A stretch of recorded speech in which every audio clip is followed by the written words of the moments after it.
Amity Silks, Kanchipuram Saree Store, now in Vijayawada. Exclusive Pattu Sarees, Salwas and Lehengas. నమస్తే రమ్మగారు. నమస్తే G. ఏదైనా మంచి కథ చెప్పండి రమ్మగారు. సోమవార వ్రత మహత్యం చెప్తా. ఓ చెప్పండి చెప్పండి. బాగుంది కథ. సోమవార వ్రత మహత్యం అని అంటానికి లేదు, సీమంతిని కథ పేరు, అమ్మాయి పేరు. పూర్వం చిత్రవర్మ అని ఒక రాజుగారు ఉండేవారట. అయితే రాజుగారికి బోళంత మంది మగపిల్లలు వరుసగా పుట్టేది 8 మంది మగపిల్లల తర్వాత లేక ఒక ఆడపిల్ల పుట్టిందట. పిల్లంటే భలే ప్రీతి. ఆ పిల్లకి సీమంతిని అని పేరు పెట్టారు. అయితే పిల్ల కొంచెం 5-6 సంవత్సరాలు 4 ఏళ్ళు వచ్చాక పొంచి పుట్టినప్పుడే జాతకం చూపించారు. చిన్నపిల్ల అప్పుడే జాతకం చూపిస్తే పిల్లకి వైధవ్యం ఉందని ఉంది. ఇది మహాభారత కాలం తర్వాత ఇంచుమించుగా అప్పటిదే కథ. వైధవ్యం ఉందనేసరికి చాలా చింతపడ్డాడు. లేక పుట్టిన పిల్ల పచ్చగా పసుపు బొట్టు పెట్టుకుంటే బాగుంటుంది. వైధవ్యం ఉందనేసరికి ఏం చేస్తారు? సరే ఇక ఆ పిల్ల పాపం వైధవ్యం ఉందని తెలుసుకున్న పిల్ల 8వ ఏటి నుంచి సోమవారాలు వ్రతం చేసుకునేది. ప్రతి సోమవారము శివారాధన చేసేది, విపరీతమైన శివధ్యానం చేసేది. సోమవారం నాడు అసలు నిరాహారం, నిర్జలోపవాసమే. చాలా శ్రద్ధగా శివ పూజ చేసుకునేది. పిల్ల కొంచెం పెద్దదయ్యాక రకరకాల సంబంధాలు వచ్చినాయి. ఈ శివ పూజ వల్ల అదేదో మొనగొడుతుంది అనుకున్నారు. చాలా మంచి మంచి సంబంధాలు వచ్చినాయి. ఒక అబ్బాయి అయితే అసలు ఈ పిల్లనే చేసుకుంటానని వచ్చాడు. ఈ వచ్చిన అబ్బాయి ఎవరు? నలుడు దమయంతి ఉన్నారు కదా, వాళ్ళ మునిమనవుడు. ఓ నలమహారాజు అంటే మహాభారత కాలం, భారతం తర్వాత ఏమో కదా ఈ నలుడు కలి ప్రవేశము, అవి అటు ఇటుగా కాస్త ముందు వెనకగా ఉంటాయి. అది ఎప్పుడైనా నలుడికి మునిమనవుడు. చంద్రాంగదుడు అబ్బాయి పేరు. బాగుంది, చక్కగా ఉన్నాడు. పిల్లని చేసుకుంటామన్నారు. పెళ్లి చేసుకున్నారు. పెళ్ళైన తర్వాత ఏమైంది? పెళ్ళైన 3వ రోజును 4వ రోజును పడవ మీద నది మీద దీనికి వెళ్తానన్నాడు, వ్యాహ్యాళికి. సరే బాగానే ఉంది. చాలా పెద్ద గంగా నది. ఆ నదిలో పడవెక్కాడు. వెన్నెట్లో వెళ్ళాలని. ఈ అమ్మాయి గట్టు మీదే ఉంది. అమ్మాయి వెళ్ళాల. పెళ్లి కూతుళ్ళు పెళ్లి కొడుకు నావ ఎక్కకూడదు. పెళ్ళైన 16 రోజుల లోపల అట్లా ఉంది నియమం. పిల్లవాడు ఈ రాజకుమారుడు సరదా పడుతున్నాడని ఎక్కిచ్చారు. ఆ పడవ కాస్త చూస్తూ ఉండగానే చటుక్కుని నీళ్ళల్లో మునిగిపోయింది పడవ. అయ్యో, రాకుమారుడితో సహా మునిగిపోయింది.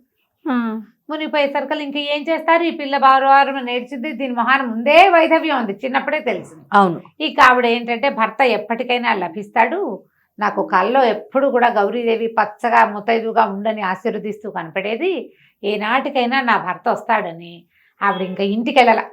ఆ గంగా నదీ తీరంలోనే ఒక కుటీరం లాంటిది నిర్మింపజేసుకుని అక్కడే ఉండేది భర్త కోసం. ప్రతి సోమవారము వ్రతం చేసేది, పూజ చేసుకునేది. రోజంతా అన్ని రోజులు పూజలు చేసుకునేది. సోమవారం నాడు విశేషించి నిర్జలోపవాసం చేసి వచ్చిన వాళ్ళకి దాన ధర్మాదులు చేసుకుంటూ అట్లా ఉండేది. ఇక రాజుగారు కూడా ఏం చేశాడంటే, పిల్ల అంత బాధపడుతుంటే ఏం చేస్తాము, అక్కడే ఒక రాజభవనం కట్టించి ఒక ఆవిడ కొంచెం చిలకత్తల్ని సహాయకారిని కొంత సైన్యాన్ని విడిచేసి ఉంచేశారు. మునిగిపోయాడు కదా రాకుమారుడు. ఈ మునిగిపోయిన వాడు డైరెక్ట్గా నాగలోకంలోకి పడ్డాడు. కొంతమంది నాగకన్యలు అతన్ని చూసి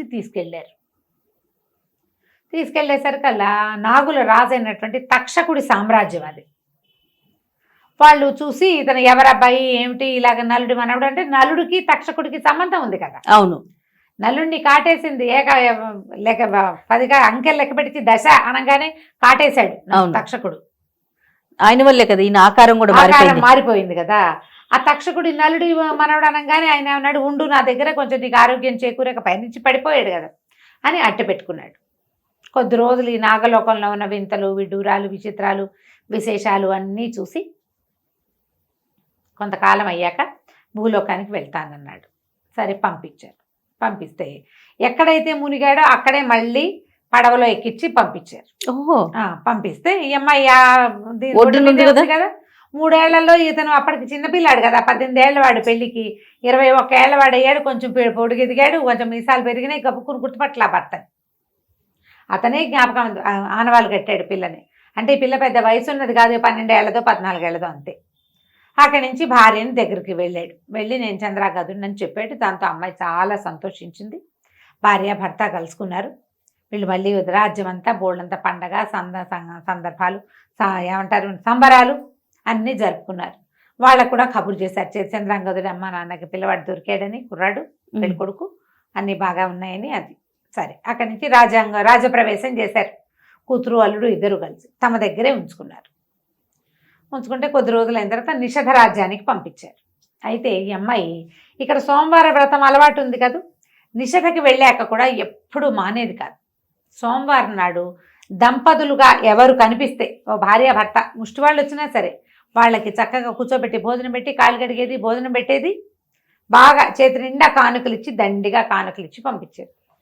సోమవారం నాడు వెళ్ళిన దంపతులకి పంట. మామూలు రోజుల్లో ఆవిడ ఏం లేదు, ఆవిడ పని ఆవిడ చేసుకునేది. సోమవారం ఆవిడ పూర్తిగా ఉపవాసం ఉండేది. సోమవార వ్రతం వల్లే భర్త తనకి దక్కాడని ఆ రోజున దాన ధర్మం చేయటమే విధిగా పెట్టుకుంది. అయితే ఆ కాలంలో ఈ నిషధ సామ్రాజ్యంలో రకరకాల గురుకులాలు ఉండేవి.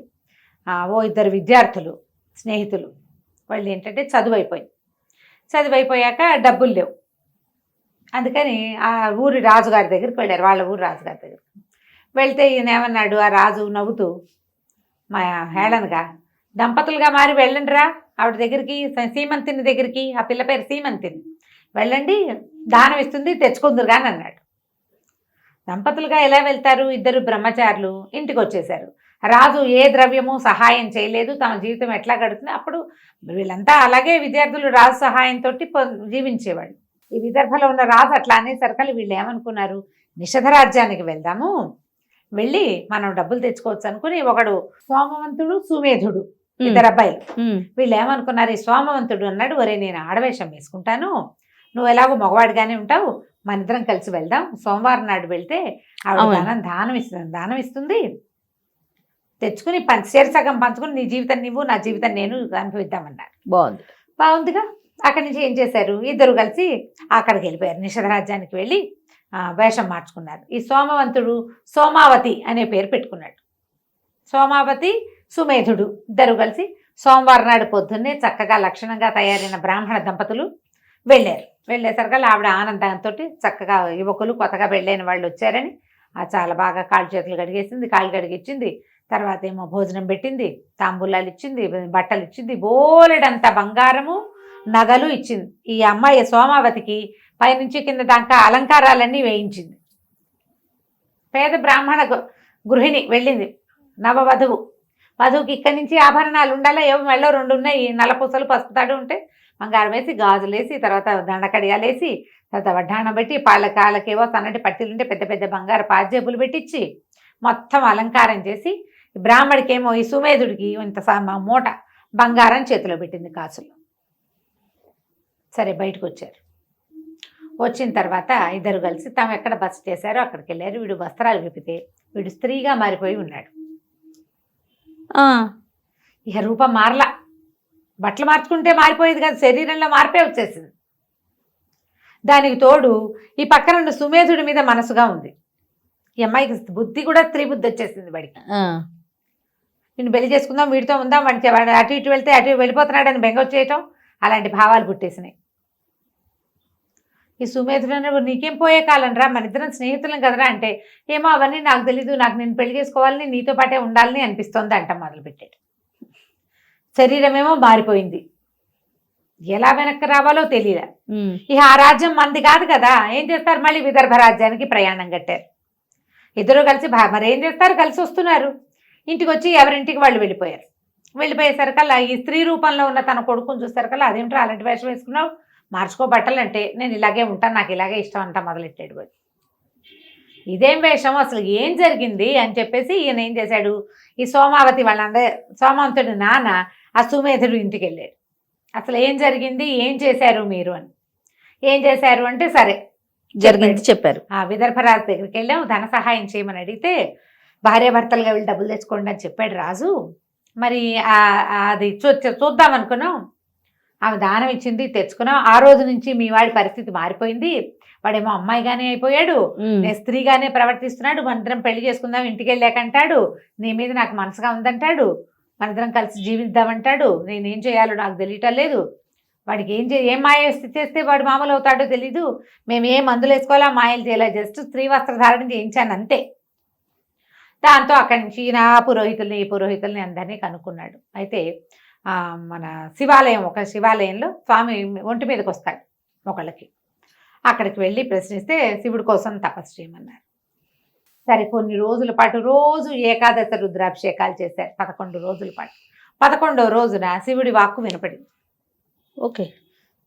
దంపతులుగా ఈ అమ్మాయి సీమంతుని చేతి దానం పుచ్చుకున్న వాళ్ళు శాశ్వతంగా దంపతులుగా ఉండవలసిందే. ఆ అమ్మాయి యొక్క వరప్రభావం అలాంటిది. ఆ అమ్మాయి సోమవార వ్రతం చేస్తూ చనిపోవలసిన భర్తను బతికించుకుంది. ఆ తాలూకు మహత్యం అది. పతివ్రత ఉమ్. పాతివ్రత్య మహత్యాన్ని మనం మార్చలేం. పాతివ్రత్య మహత్యం మారదు, శివుడి వల్ల కూడా కాదు. ఈ జీవితానికి వాడు సోమావతిగా ఉండవలసిందే. కన్యాదానం చెయ్యి అని చెప్పి వచ్చేసింది ఆజ్ఞ. ఇంకేం చేస్తారు, ఆ సోమావతిని ఈ సుమేధుడికి ఇచ్చి పెళ్లి చేసి ఆవిడ పెట్టిందిగా సీమంతిని ఇచ్చిన బంగారం వెండి సామాన్లు గోల్డెన్ సామాన్లు ఇచ్చింది కదా, వస్తువులు ఇచ్చింది కదా, నగలు గీగలు అన్నీ ఇచ్చి సాలంకృత కన్యాదానం చేసి వాడికి ఇచ్చి పెళ్లి చేసేసారు. పతివ్రత కథ. ఆ తర్వాత అప్పుడు ప్రజలంతా చెప్పుకున్నారు ఆమె ఎవరిని ఎలా దీవిస్తుందో అలాగే ఉంటుందని. ఆ తర్వాత బాగా సీమంతుని యొక్క ఖ్యాతి ఎన్నో సంవత్సరాల తరబడి ఆ 2 దేశాల ప్రజలు చెప్పుకుంటూ ఉండేవారట. కథ కంచికి మనం ఇంటికి. నమస్తే రమ్మగారు. నమస్తే.